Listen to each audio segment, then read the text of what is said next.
Hi, I'm Stuart from the Norfolk Honey Company and welcome to our queen rearing series for 2017.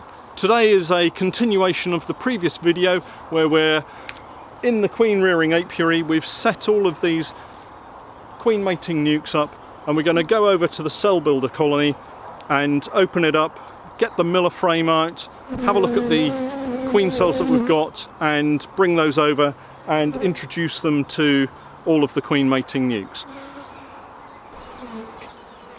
The cell builder colony has been developing really well.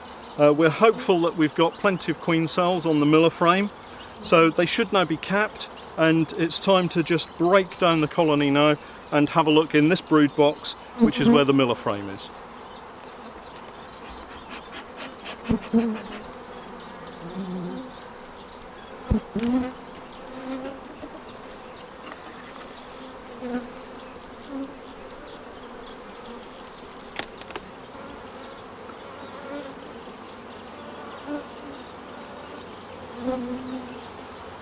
And that's a very heavy super.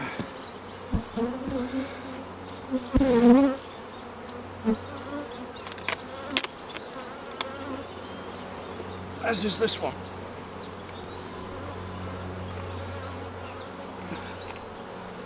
So you can see that you can produce a lot of honey even when you're queen rearing, and that's another, so that's 3 very full supers. Okay, so now we need to just check the miller frame, and that's the one that we've got marked up here. And it's important that you don't shake the frame.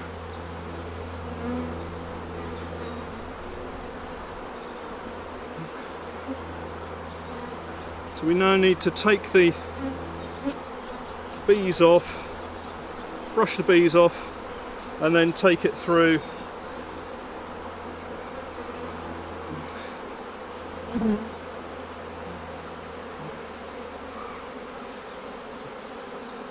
And then we can place these queen cells in the queen mating nukes. Okay, so we've got ourselves some nice queen cells. This one is a particularly long queen cell. We've ended up with about 6 or 8 queen cells from those that we set up, which is not bad. So we're going to now cut these out and place them into the queen mating nukes. So you'll recall that we had these queen cages. These are to protect the queen cell. So we're going to pop this queen cell into the cage and then we can insert it into one of the queen mating nukes. So we're just going to be careful and just cut down beside the queen cell, because we don't want to damage any of the queen cell. Use yourself a nice sharp knife. We've got a couple of queen cells on the other side, so I'm cutting it reasonably close to the queen cell. So there we've got the queen cell, and we're going to just insert it into the cage like so, and that will now go into the queen mating nuke. Okay, so here's our queen mating nuke. We're going to just pop the lid off. You can see the bees inside. We've got a little flap here. We're just going to pop that up and then gently insert our queen cell inside. Okay, so we're going to do another one, and we've got one just here, so we're going to cut round it.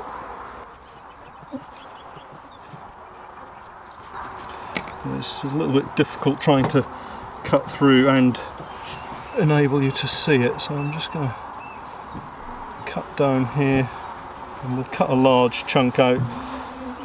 It's better to cut it out leaving plenty of space around the cell rather than getting too close. So there we've got another cell, and we're going to insert this into another one of the mating nukes. Okay, so we've got our queen cell here. This one's got too much wax around it to be able to put it into one of the queen cell protector cages, so we're just going to insert this straight in. It's probably going to be fine.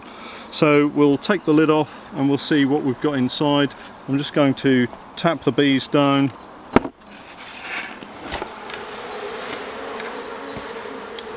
And again, we've got one of the little caps here which I can just open up, and we can slide the queen cell in. You just have to be careful that you don't crush the queen cell as you're inserting it through the hole.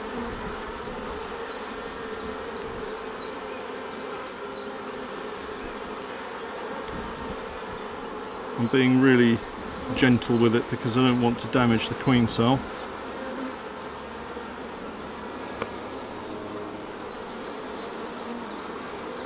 Okay, so we're now in, and then I'm just pushing the wax down on top of the little cover that we've got at the top here. Okay, so we can just brush these bees off, they'll go back to their hives, and then we can pop the lid back on.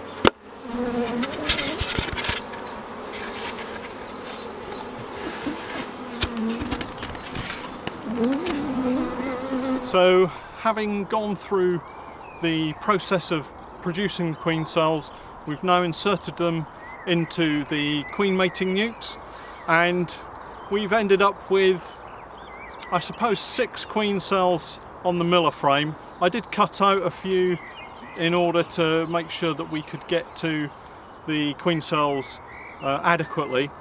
So I would say that with the effort that I've put in to create those queen cells using the miller frame, I guess I'm quite disappointed at the quantity and quality of the queen cells that we've produced. But that's queen rearing. We've attempted one particular method, and I think we'll get some decent queens out of them. There were certainly 3 half-decent queen cells, but there were also 3 that almost looked like emergency cells. So the next stage is to move on to a different method, and we're going to try the alley method as the next one.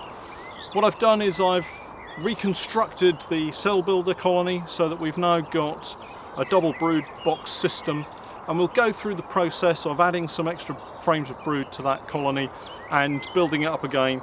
We'll continue with the Cloake Board method for the next queen rearing session, and then after that we'll use a different method whereby we'll break down the cell builder colony so that we've got one colony that is queenless, and we'll have the queen-right colony behind it. So it's a slightly different technique and uses a little bit more equipment.